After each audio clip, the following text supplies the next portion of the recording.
Un mot, hors série, qui a son importance.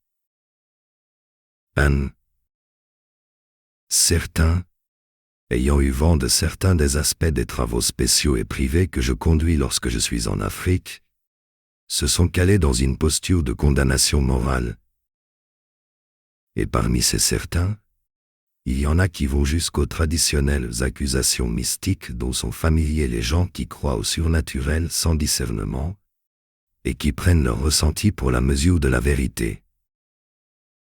La manifestation publique de ce problème se limite pour l'instant à un commentaire, ou peut-être y en a-t-il plusieurs, complètement déplacés, laissés sur un site de vente en ligne sur mon dernier livre en date, Explications spirituelles avancées pour chercheurs spirituels avertis.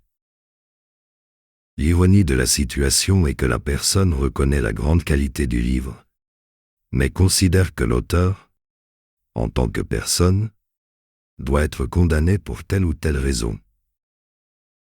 Si la manifestation publique se limite encore à ce niveau, la manifestation diffuse de ce problème va plus loin. Dans une sorte de bouche à oreille parfaitement condamnatoire et accusatoire qui vise à dissuader les gens de s'approcher du grand méchant que je serais devenu. C'est toujours curieux de voir que les spiritualistes, même de longue date, restent dans les mêmes schémas psychologiques que les profanes.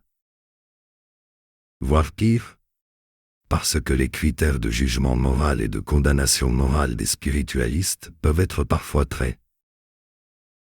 C'est que je ne considère comme sacré que l'esprit immortel seul, que les esprits immortels seuls. Et de mon point de vue, le reste. Tout le reste peut être pensé et peut être utilisé si l'occasion s'en présente, directement ou indirectement, comme de simples instruments utiles à quelque degré et de quelque manière aux impératifs de l'esprit immortel.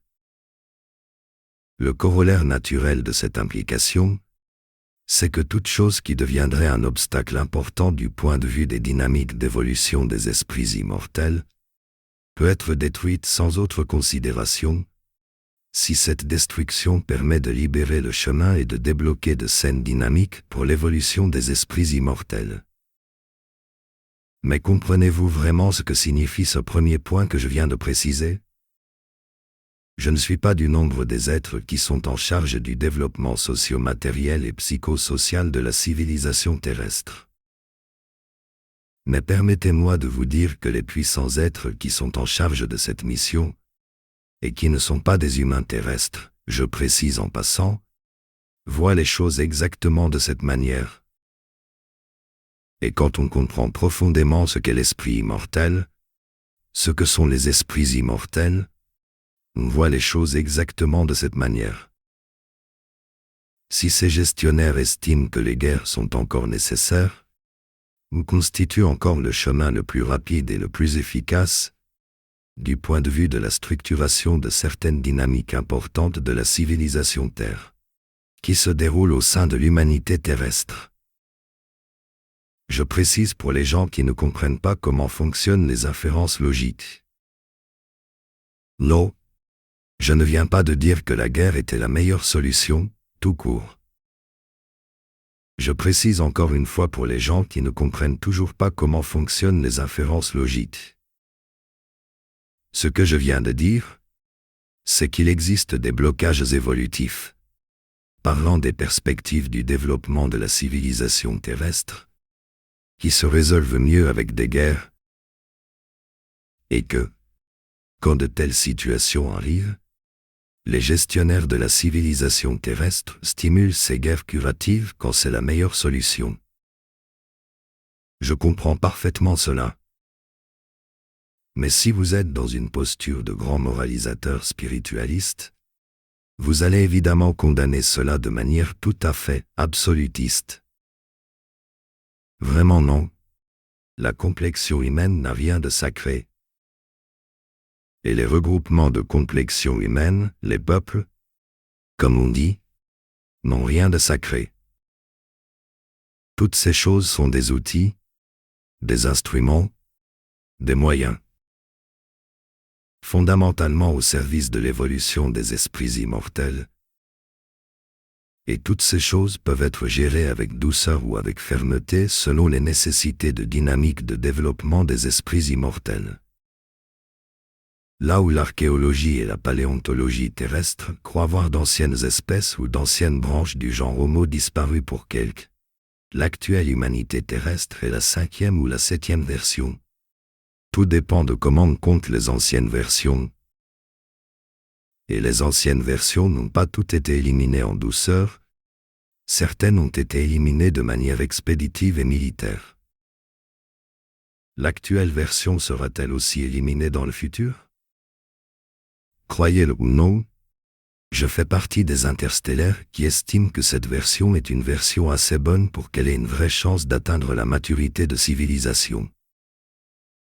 Mais il faut, entre autres, la doter d'une vraie école psychique et d'un vrai corpus psychique. Et tout est dans le terme « vrai ». Il ne s'agit pas des approximations de basse qualité et de basse efficacité que vous appelez spiritualité, tradition, religion.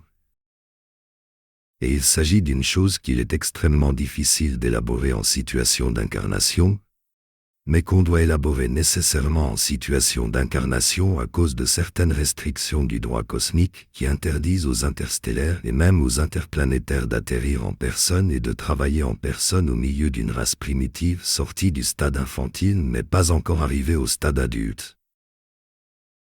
Sur le plan purement intellectuel, disons, c'est seulement en 2020-2022, en estimation ferme, que j'ai atteint le niveau d'expertise nécessaire pour écrire le corpus psychique qu'il faut au niveau qu'il faut.